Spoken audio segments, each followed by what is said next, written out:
Hi, I'm Amanda Morrall, Personal Finance Editor with Interest.co.nz, and I'm here today again with a double-shot interview. I'm joined by Christopher Douglas. He is the co-head of research for Morningstar. Welcome back, Chris. Hi, Amanda. So today we're going to talk about Morningstar's upcoming Fund Manager of the Year Awards, which is March, the first week of March, is it? 1st of March, even. Excellent. Excellent. It's very timely and topical. So this will be the fourth time that you've given out the awards, is that correct? So for KiwiSaver, yeah, fourth time we've given out the award for KiwiSaver. We've been doing awards in New Zealand for probably around about 10 years now. Okay. And we started doing the KiwiSaver award, 3 years ago now. Okay, excellent. So what's the criteria that you're looking for in evaluating the KiwiSaver providers on? Sure. So when we're doing our KiwiSaver award, obviously performance is important. It's the fund or the KiwiSaver provider of the year that we're assessing. So we're looking at the performance of their funds over the last calendar year, 2011. Okay. We've also assessed them over a 3 and 4 year period. And as KiwiSaver has grown over time, we've been able to obviously increase that performance period. We're looking for fund managers who have done well in the last calendar year, but we're also looking to reward fund managers who have consistently rewarded their investors as well. Okay, and in addition to performance, what other, because last year was pretty harsh, there'll be other considerations I'm sure you're taking into account. Is it the team itself that works with the fund manager? Or? Absolutely, yeah. So when you look at our award, there's actually 4 broad criteria or factors that come up with our overall assessment. Mm-hmm. So investor experience and transparency and disclosure are the two key areas that we're looking at.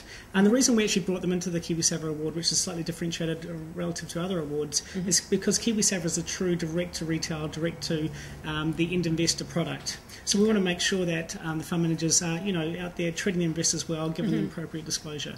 We also, as I said before, assess the performance, and then finally we've got our own qualitative opinion of the different KiwiSaver providers as well. We've got 2 full-time fund analysts on the ground in New Zealand. Okay. We're researchers as well, so we add that into our assessment. So what kind of things would you be looking at in terms of a qualitative assessment? Yeah, so when you think about a qualitative assessment, part of it comes from the qualitative research that we did be published late last year, and that was on the 6 default providers plus Westpac and Fisher funds.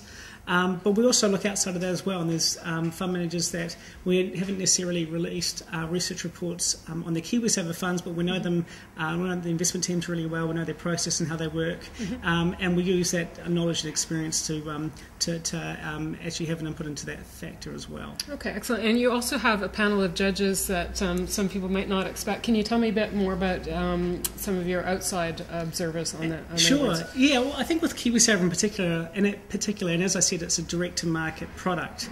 Normally, other products are sold through financial intermediaries and things like that, whereas KiwiSaver has, by and large, gone through a lot of just direct to the end client. So we partnered up with students from Massey University. These are students in the postgraduate class, so they've already done their undergrad and they're doing a postgraduate degree, typically in finance at Massey University. We've partnered up with one of the professors there, and we've actually he gives us his best students. Okay. Typically around about 8, 9, or 10 students, and what we do is we get them to do a mystery shop. So they go around the different KiwiSaver providers, they're given a list of providers, and they go around, they have a look at their website, they have a look at their investment statement, we ask for examples of client reporting, we look at fund profiles, we look at the information that they generate. Can you identify how much the fund costs, what the fees are? Do they engage the investor in terms of the investment commentary? What's the look and the feel of the website like? Is it easy to navigate? Is it easy to find everything you want? Do they provide the educational material as well? So there's a broad range of factors that we look at.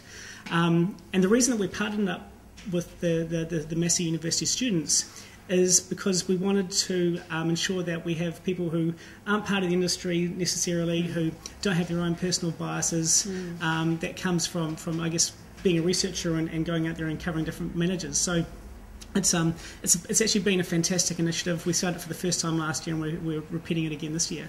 Excellent. And so what kind of weighting will you give to the student sort of evaluation of KiwiSaver, or is it just sort of thrown into the mix there with your own? I mean, we do actually look at it separately, but we don't actually disclose what the actual percentage rating is. But certainly they do have a large influence, or they have a meaningful influence, I should say.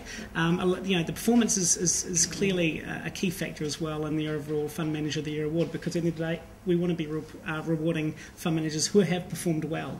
Yeah. But the students do have a meaningful impact on our approach, and they create a great atmosphere for our awards as well, great discussion and debate, and they're a very important part of our process, and we've really enjoyed having them participate. Yeah, excellent. Well, I'll be looking forward to the results now. You'll be releasing the name of the winner on March 1st, will you? Correct. Yeah. And we'll be releasing the finalists early next week as well. Okay. Now, are you surveying the whole range of providers out there, or have you boiled it down to half a dozen? Or no, that's a really good question. So as a starting point, we actually look at the full 16 providers, and when we have the students' assessment, they're actually going out there with the full 16 providers on our database that they're going out to assess. 16 providers. 16 okay. providers. But there's certainly more than that out there, but.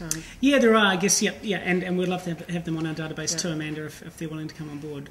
But when you're looking at the main ones in our database, it's 16 in total, and they're the ones that we're assessing. Okay, excellent. All right, Chris Douglas, thanks very much for that, and we'll be reporting the results as they're made available to us as well. I'm Amanda Morrall, Personal Finance Editor with interest.co.nz, and this has been another one of our Double Shot interviews.